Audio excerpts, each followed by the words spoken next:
On this edition of the program, the State of the Union that isn't really a State of the Union, Donald Trump's made-for-TV moments, and guys, blink twice if you're okay, Democrats. Seriously, is everything fine? Do we need to have a conversation? I think we probably do. It's all coming up. The following is brought to you by Just Another Pilot.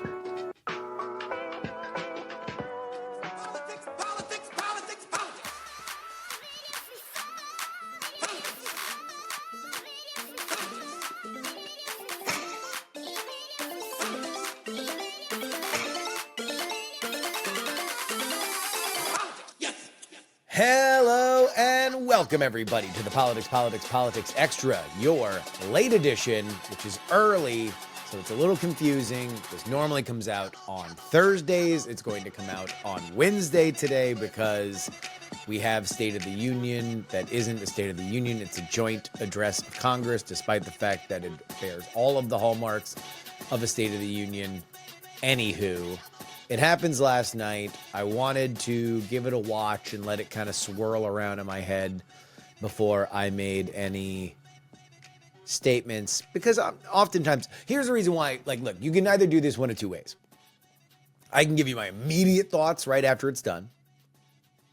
But then we don't have some of the fact checking. We don't have some of the polls that come out. You know, it's basically just, well, he did a speech and then some people liked it, some people didn't, which I don't think is particularly nutritious. Or we can do what we're going to do now, which is take the time, formulate some thoughts, get some reactions, and bring you clips from the show. And friends, it was a show. This was probably the most made-for-television version of this speech I've seen in my entire life, including through Trump. And here are my top lines. This might have been the most optimistic that I have ever heard Donald Trump. It was less American carnage, which is usually where his tone lands, is that this nation is a hellhole. Everything is going wrong. It is terrible.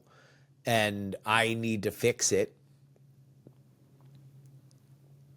And even on the campaign trail, he tried to strike, this is going to be a new golden age and blah, blah, blah. But he's running for office and he knows no speed other than 11 when it comes to attacking and trashing his enemies. This was qualified for Trump because there still are things that you do not see in a traditional State of the Union, like pointing to specific politicians and saying, you people did X, Y, and Z. That, in any other scenario, would be aggressive. But there was a lot of things that seemed to have reached a boiling point. All in all, it was forward-facing and positive. You might think he was lying through his teeth, but the message he was trying to deliver was one of, we're going to be okay, and here's why, as opposed to, we are screwed, here's how I am going to try and unscrew us. With that being said, the other headline here is, what in the hell's going on with the Dems? What are we doing? I mean, I'm going to go through this here, but just to set the tone for everybody, the word on the street Tuesday was that Democrats were split on exactly how to handle the State of the Union. Some in leadership wanted them to bring visual aids for the cameras to show that they have a sense of things. So the thought from leadership was that everybody should bring a +1, and that +1 should be a fired federal worker. And there's a version of that I think could have been powerful. Like if none of the Democrats showed up and in their seats were just a bunch of people that have been fired by the government, that then they run out the most sympathetic to the cameras that would be thrilled to look at them. That centers what you want. There is a reckless administration that has an unelected Robespierre who is chopping the heads of federal workers, and this is ruining the country. Well, I didn't do that. At least I didn't see. If somebody brought a fired federal worker, then that is what it is. I can understand that as a strategy. What they mostly did was hold up little paddles that said false or protect Medicaid or fire Musk. Now, these things have a few different connotations. Number one, they're the same paddleboards that Rashida Tlaib held up when Benjamin Netanyahu was speaking. Hers at that point said war criminal. The only person who wasn't holding up the little paddleboard was Rashida Tlaib, who had a whiteboard, and she would just write whatever thing she wanted to and hold that up. So what you're saying is that Rashida Tlaib is now the hood ornament of your party's tactics, which is a bold statement. Our friend Editor Mentum actually makes the point that might not be terrible. You know, Rashida Tlaib actually had a pretty good night in terms of the 2024 electorate. I don't know if it solves some of the problems that you have with like the Jewish vote, but you know, it's an idea. But if one person in a crowd has a sign, it's brave. Regardless of whether or not you think that Benjamin Netanyahu is a war criminal. It is conformity with a iconoclast, right? Just visually, just how you bring that into your head. If everybody's got a little sign, then you're just a little sign parade, right? And if right now there's rising Democratic hatred toward this administration, I don't think if you could take a poll of what do you think you should do, that the number one answer would be, I don't know, maybe a little sign parade? Maybe just tiny little signs. And they just say a little thing, and everybody holds them up at the same time. Like, I don't know. All right, let's get to some of the clips here. This is Donald Trump up top. These are going to go in chronological order, sticking to the positive tone. Donald Trump saying, America's back. Members of the United States Congress, thank you very much. And to my fellow citizens, America is back.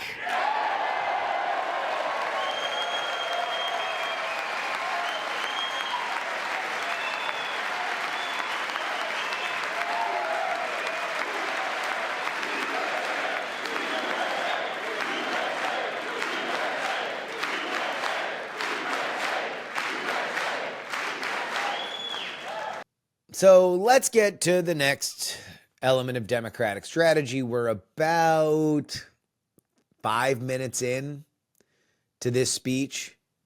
Donald Trump mentions that they won the popular vote, and we have the following from Al Green. I'm going to play this clip, and then I'll talk about it. We won the popular vote by big numbers and won counties in our country.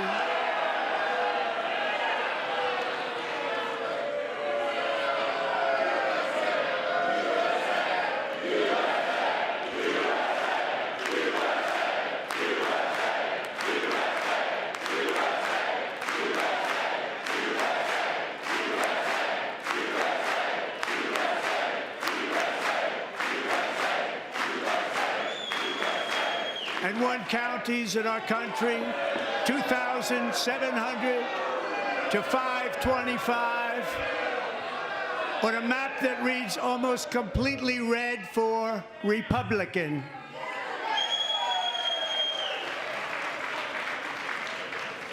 Now, for the first time in modern history, more Americans believe that our country is headed in the right direction than the wrong direction. In fact, it's an astonishing record, 27-point swing, the most ever.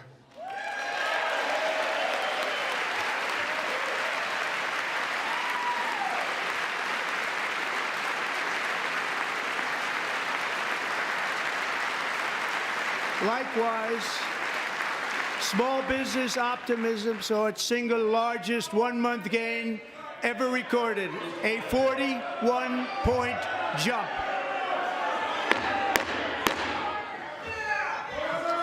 Members are directed to uphold and maintain decorum in the House and to cease any further disruptions. That's your warning.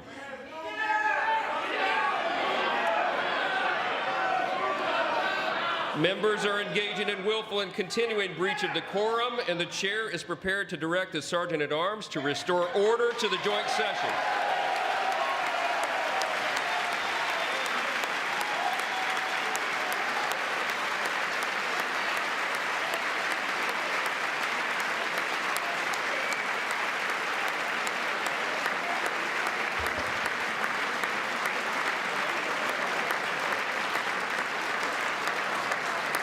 Mr. Green, take your seat. Take your seat, sir. Take your seat. Finding that members continue to engage in willful and concerted disruption of proper decorum, the chair now directs the Sergeant-at-Arms to restore order.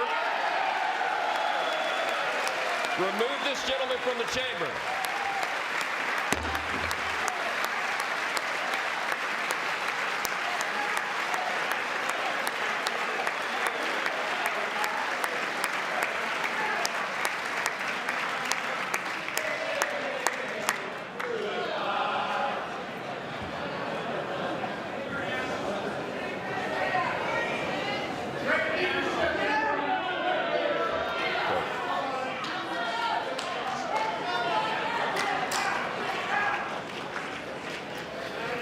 Members are directed to uphold and maintain decorum in the House. Mr. President, you continue. Thank you. So again, if you're gonna get dragged out of the House, then make it worth it. This is just my thought, right? I'm not a decorum freak. Like, I can lament how coarse things are at times, but you know me. Look, only thing that matters is the vote share at the end. It's how you are winning hearts and minds for your cause. I'm just trying to say what I think is effective and what I think isn't. Al Green is a 77-year-old man.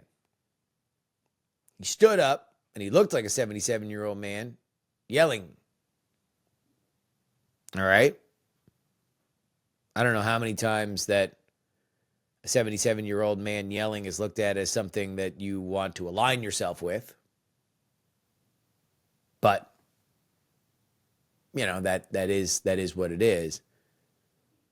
He then goes through the entire Robert's Rules of Order from Mike Johnson and eventually gets kicked out.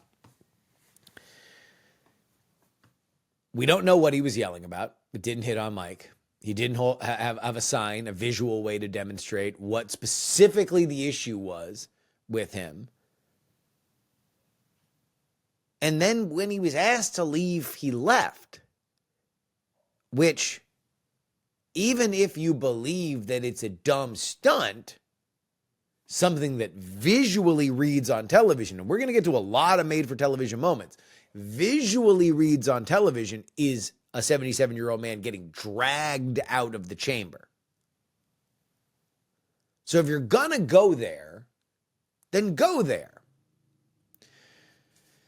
It is worthwhile to note that there has been a coarsening of these moments for a little while. We have had Lauren Boebert and Marjorie Taylor Greene hooting and hollering. We can go all the way back to 2009 and Joe Wilson shouting, "You lie," at Barack Obama. That now seems adorable and quaint. Last State of the Union, Joe Biden's final State of the Union, there was a father of a dead Marine from Abbey Gate in Afghanistan during that withdrawal that would not stop yelling his son's name, and he was escorted out.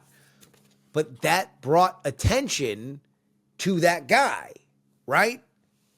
Like there is a political point to be made. If you're just yelling for the sake of yelling, then people don't know why you're yelling. You're just a guy who was heckling the comic at the club. And here's the other thing. Donald Trump understood that there was going to be resistance. And he built into his speech this line. This is my fifth such speech to Congress. And once again, I look at the Democrats in front of me, and I realize there is absolutely nothing I can say to make them happy or to make them stand or smile or applaud. Nothing I can do. I could find a cure to the most devastating disease, a disease that would wipe out entire nations, or announce the answers to the greatest economy in history, or the stoppage of crime to the lowest levels ever recorded.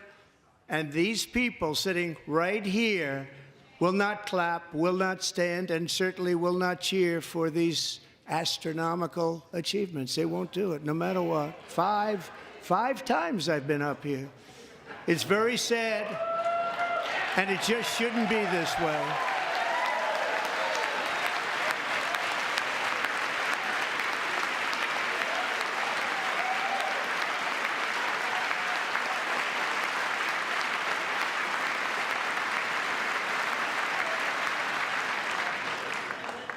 So Democrats sitting before me, for just this one night, why not join us in celebrating so many incredible wins for America? For the good of our nation, let's work together and let's truly make America great again.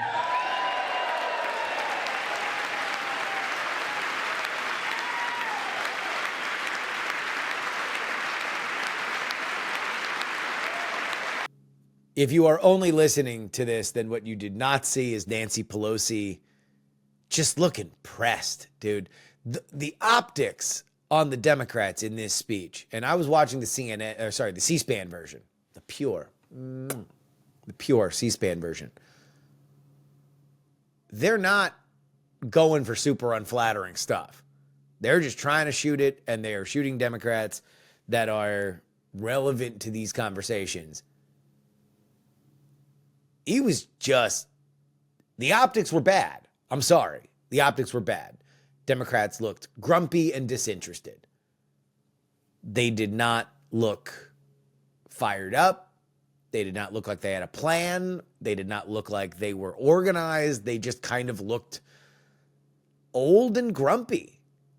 And obviously, it's not like everybody on the right side of that aisle are spring chickens, but they were very happy. They were clapping, they were hooting, they were hollering, they were chanting USA. They seemed like they were engaged. They seemed like they were motivated by the speech that was happening, which is a powerful visual. Here's Donald Trump spiking the football on what he sees as Biden's lawfare. And we've ended weaponized government where, as an example, a sitting president is allowed to viciously prosecute his political opponent, like me. How did that work out? Not too good. Not too good.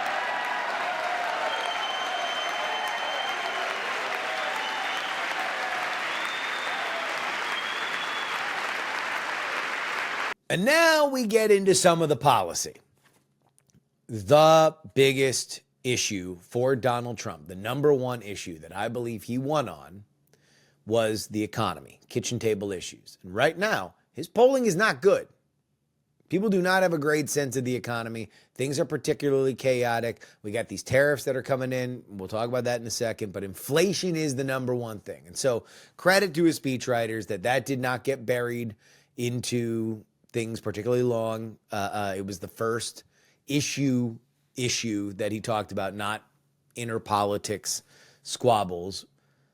He talked about inflation. Here's a clip from that, and I'll talk more about it.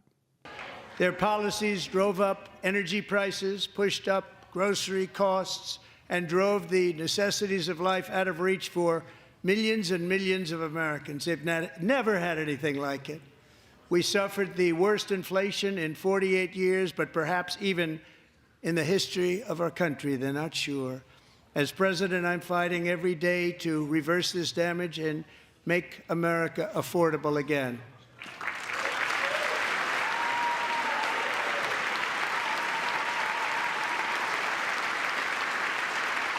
Donald Trump's perspective on inflation is we will bring it down by way of drilling. If fuel is cheaper, everything will be cheaper. There is enough of a complicated matrix of how things get from here to there that inflationary pricing, the hopefully around 2% that inflation is around at now, it's still hotter than, but is closer to 2% and has been for a little bit, even under Biden, that will settle. We'll be able to bring rates down a little bit, and prices on fuel will be cheap enough that you will not feel as much of the pain from the other things that are happening. He mentioned eggs, blamed eggs entirely on Biden, and then pointed at his agriculture secretary and said, good luck, Brooke. Good luck, Brooke. We think you're going to do a good job, but good luck. It is your job to get eggs down. Let's get into this. This is a controversial part that got fact-checked a bunch. Trump on DOGE. And to that end, I have created the brand new Department of Government Efficiency, DOGE. Perhaps you've heard of it. Perhaps.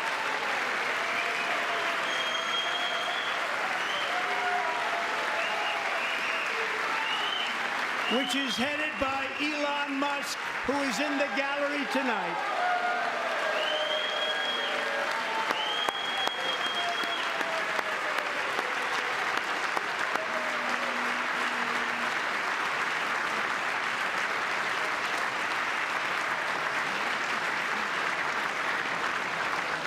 Thank you, Elon. He's working very hard. He didn't need this. He didn't need this. Thank you very much. We appreciate it. Everybody here, even this side, appreciates it, I believe.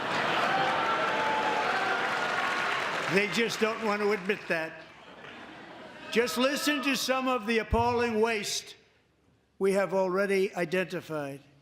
$22 billion from HHS to provide free housing and cars for illegal aliens. $45 million for diversity, equity, and inclusion scholarships in Burma.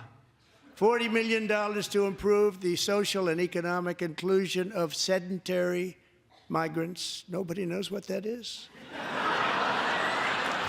$8 million to promote LGBTQI+ in the African nation of Lesotho, which nobody has ever heard of.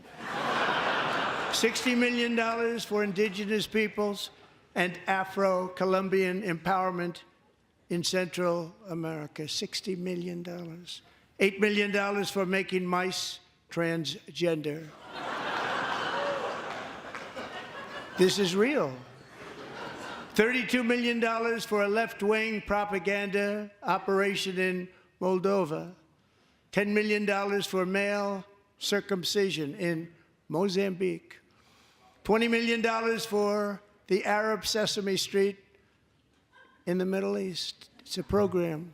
$20 million for a program. $1.9 billion to recently created Decarbonization of Homes Committee, headed up, and we know she's involved. Just at the last moment, the money was passed over by a woman named Stacey Abrams. Have you ever heard of her?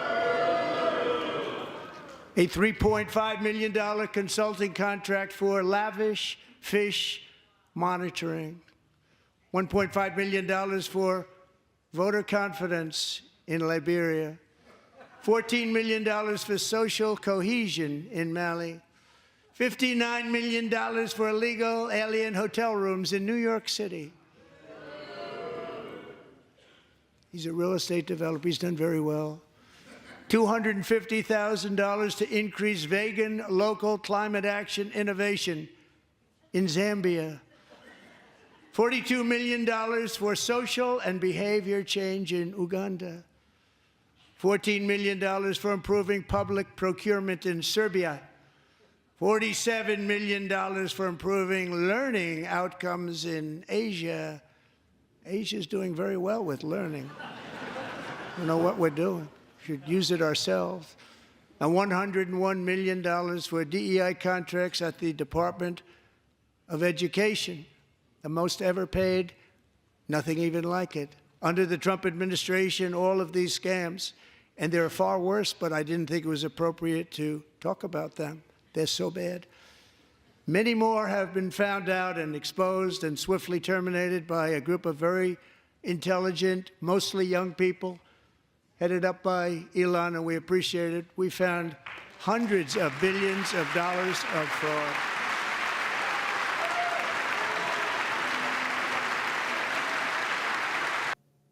This is kind of a surreal moment because anybody who's paid any attention to conservative media or conservative politicians, this is kind of an old torch song. The idea of, and now the recitations of federal expenditures we think are stupid. Me, me, me, me, me, me. And they always kind of go in this Mad Lib sort of way. It's like high number, left-wing cause in usually African country, right? It's like it's $10 billion for feminist poetry in Botswana, right? This is something that has been a bread and butter part of AM radio on the conservative side. It is a huge part of like what Rand Paul will do when he talks. It's kind of surreal to see it being talked about in a place like this with the context, which is that, you know, love it or hate it, it's you know, under fire. And theoretically, we'll see exactly how real some of these cuts are. It might be going away. Now, where you can criticize this line of thought, and has often been and was in the intervening hours between the speech and now, is that sometimes, especially on the science side, you can make a science research project sound ridiculous in a way that erases the context for that program. And so you've seen a lot of pushback on Trump saying they're trying to make mice transgender. That is used more as a laugh line in a long conga of various different programs that he disagrees with. Some of the science community has kicked back on that, saying that that's not what this is, and he's stupid for saying it. And they're probably right to be able to criticize it. It is more nuanced. Now, you can have a larger conversation about whether or not the federal government should be spending that money, or if that money could be better left to, I don't know, the universities that are sitting on billion-dollar endowments. However, it is fair criticism to say that whenever you get into these recitations, the parody can distort the true nature of the expenditure. That being said, it's a really quick way to piss people off to talk about those expenditures.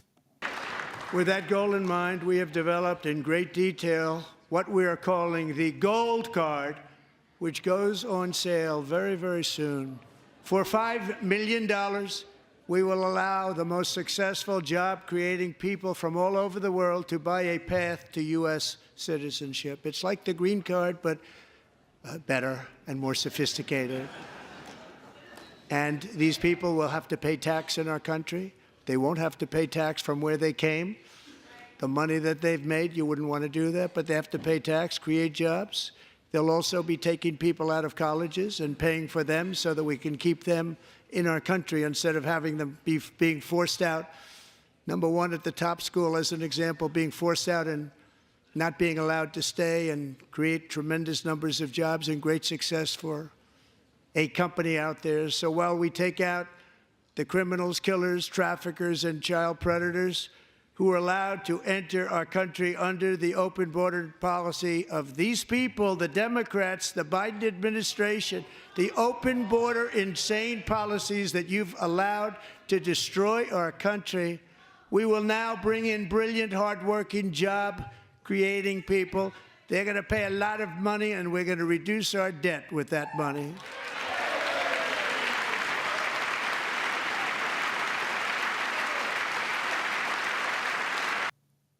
All right, so Donald Trump takes a swing at Democrats for open borders. This is obviously we goes immigration, DOGE, then open borders, which did I say immigration? Inflation, DOGE, then open borders. So inflation, to his credit, is what he knows he needs to be seen as fighting. DOGE is the most controversial, but quite possibly the most transformative.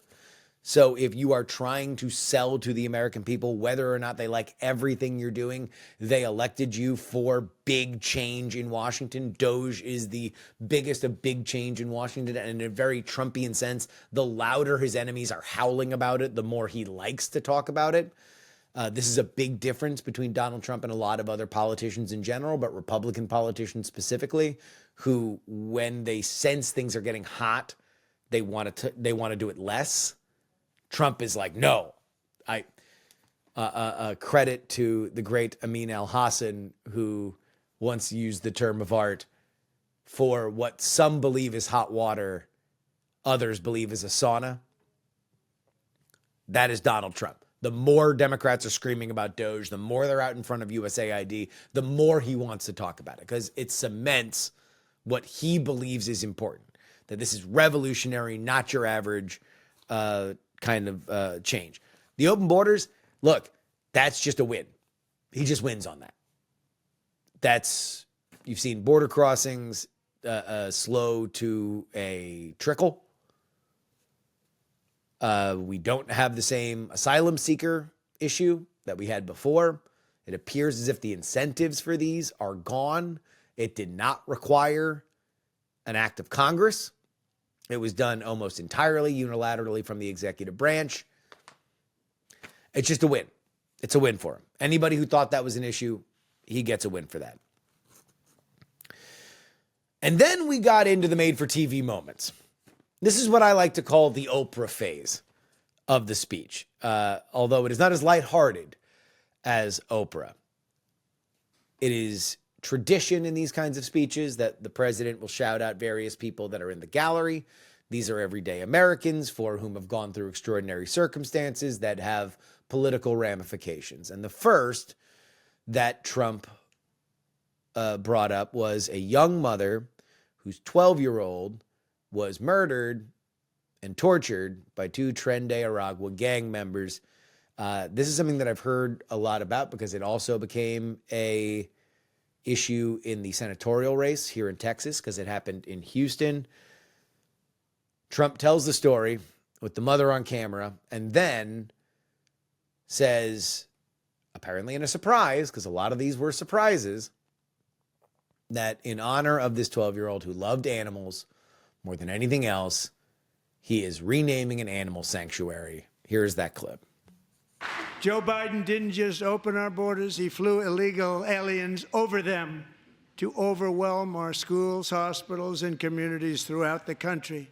Entire towns like Aurora, Colorado, and Springfield, Ohio, buckled under the weight of the migrant occupation and corruption like nobody's ever seen before. Beautiful towns destroyed. Now, just as I promised in my inaugural address, we are achieving the great liberation of America.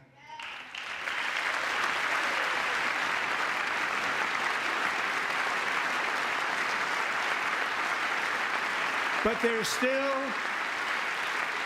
is much work to be done. Here tonight is a woman I have gotten to know, Alexis Nungary from Houston.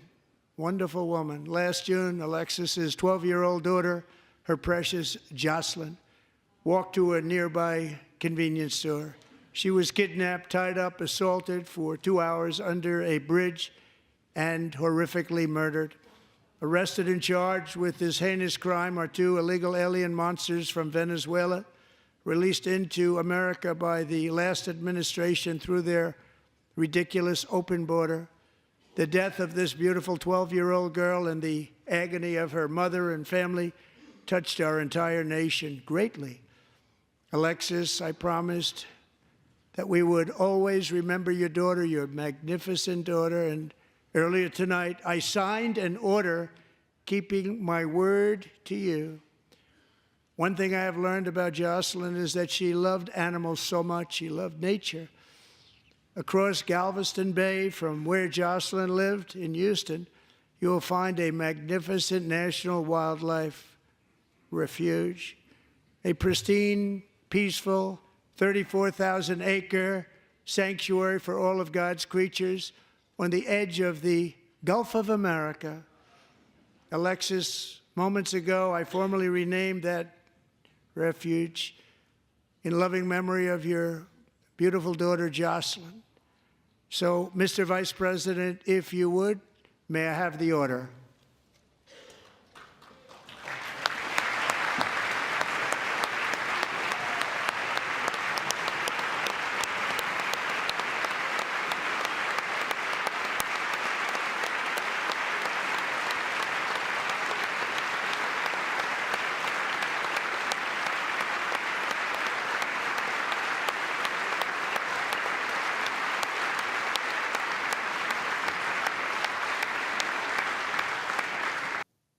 And then things really picked up when it came to the made-for-TV moments. Donald Trump shouts out a 13-year-old who has survived pediatric cancer since he was 6. Apparently, this young man has wanted to be a police officer. He has been made an honorary officer by many different departments, but he got surprised. Again, made for TV. You want to capture that surprise on camera. When he was told that he was becoming an honorary member of the Secret Service, his reaction in his father's arms is memorable. Tom Curran, the head of Secret Service, comes out to give him his honorary badge for the Secret Service. And in that moment, and this is really probably the high point of the emotional quotient of this program, this young boy Streeter just leaps to hug the head of the Secret Service in a way that is very, only a kid can do, right? Only a kid can hug a stranger like that when they are overwhelmed with emotion. Look, it's hard not to look at that and get teared up. Now, is it emotionally manipulative? Salt to taste. Democrats got a lot of crap, though, for not standing up and cheering this. You know, Trump kind of baited them into this by starting the speech by saying, there's nothing I can do to get these people to stand up and cheer. There's nothing I can do. I could cure the most ridiculous disease. I could bring crime down to zero. They would never cheer for me no matter what. And then he gave a pediatric cancer survivor an honorary Secret Service thing, and the tearful child jumped out of his father's arms to hug the head of the Secret Service. And guess what? The Democrats didn't cheer. It's a Kobayashi Maru, right? Because if they did cheer, then it would be Donald Trump winning them over. But look, it is what it is. The guy knows how to make television, and it was a heartwarming moment. Another heartwarming moment came after another child, this one a little bit older, college age or freshman age. He's graduating high school. His grandfather and father were both military men. His father apparently died in the line of duty as a police officer. And now this kid wants to go to West Point like the rest of his family did. And Donald Trump tells him he's getting into West Point. Which, again, another moment that the kid obviously didn't know about because he was surprised on camera. You get that telegenic moment where all of a sudden the kid can't believe it and he's staring at his mom.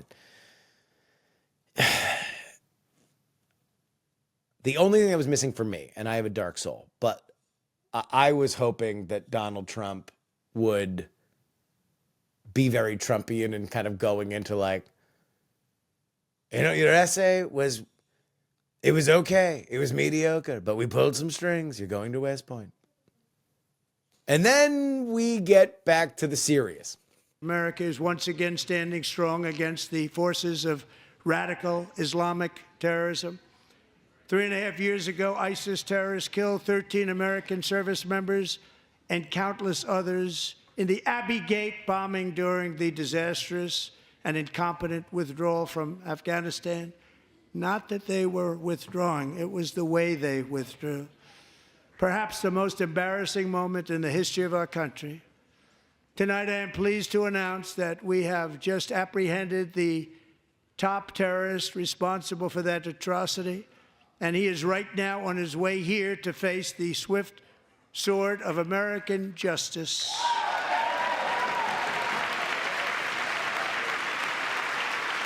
Remember when I told you that there were Abbey Gate survivors, the father of which was kicked out of Biden's speech a year ago?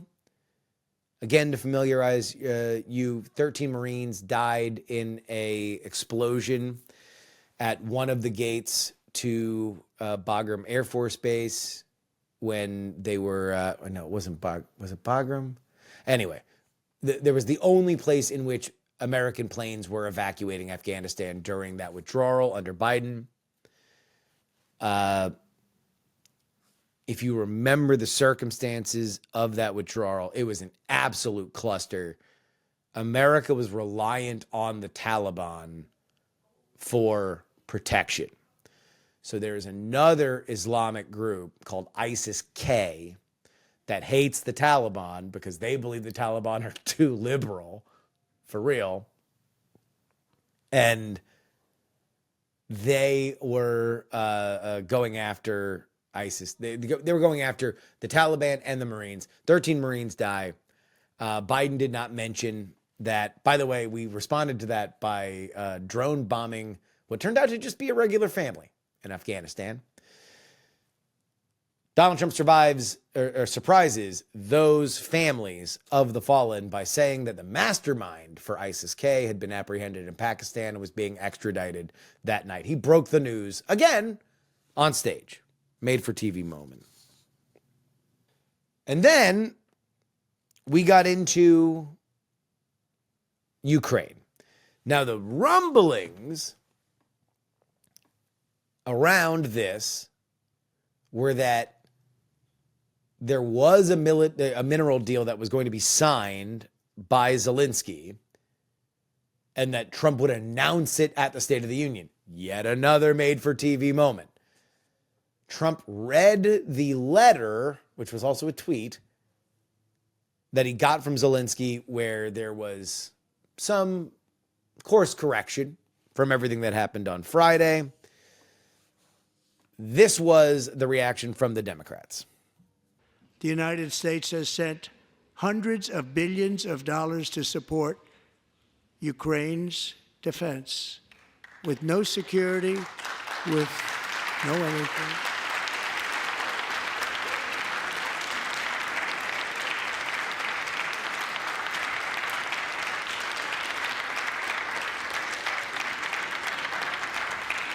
Do you want to keep it going for another 5 years?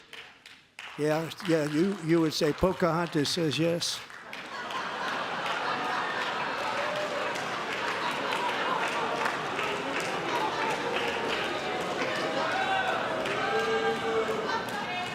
$2,000 people are being killed.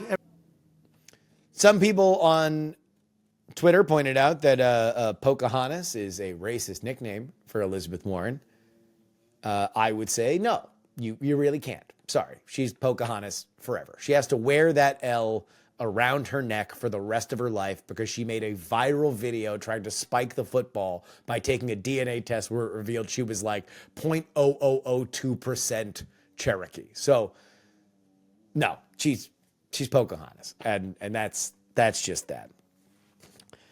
And it was at that point that Trump wrapped up the speech. Democrats left like their hair was on fire, and that was that. I think it was largely a made-for-TV moment, and to be totally honest with you, it was the best version of this speech that Donald Trump has ever delivered. It was an optimistic, forward-looking speech. We didn't really dive into his conversation on the tariffs. He did spend a lot of time explaining what he believed the benefits of the tariffs would be. I think it's going to be a very hard sell if it conflicts with what he started his policy speech being, which is about inflation. Ultimately, look, this is all going to come out in the wash. Like I said before, this is the biggest bet that Donald Trump has made so far in his presidency, and it's not close. Everything else could go the opposite direction, and if he's right on this, he's going to be very popular. If inflation stays low, and if by way of his protectionary tariffs, there are more jobs that come in to America, well, that's just going to be what it is. All right. What do people think? You know, by and large, this was a speech that was, at least in terms of the snap polling, very well received, which is not something you normally see in these polling outfits. CNN snap poll had speech watchers saying that it was 44% very positive, their idea of the speech, and 25% somewhat positive. That's damn near 70% who believed that it was positive. 31% believed it was negative. That means that if we look at the demographic makeup of America compared to the 2024 election, that Democrats watched that and thought it was positive. If this is representative, which it's not, take all these with a grain of salt. They're for entertainment only. CBS YouGov had the following numbers. Speech made you feel 68% hopeful, 54% proud, 27% worried, and 16% angry. So obviously those are numbers that are, if only 27% are worried and 16% are angry, then that means that there are Democrats that watched that speech that were not worried or angry. In the speech, Trump, among speech watchers, was 74% presidential, an equal 74% entertaining, a 71% inspiring, 62% unifying, and 46% divisive. That 46% is more in line with the Democratic vote share. And those are my thoughts.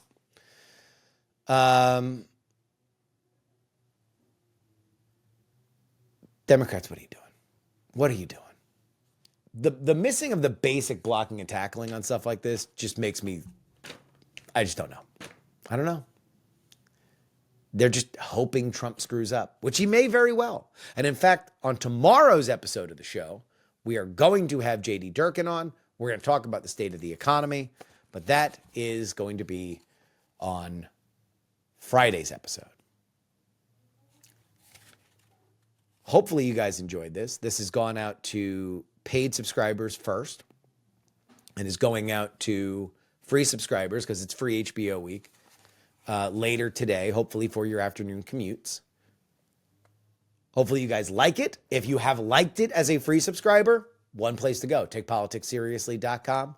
Sign up, $3 a week for the price of a cup of coffee, build $12 a month, or come on, baby, just sign up for the $99 annual package. It's just that simple. You can get 4 episodes each and every week. Anyway, that's it for us today. Till next time, this is your old pal Justin Robert Young saying politics has 3 names. Diamond Club hopes you have enjoyed this program. Dog and Pony Show audio.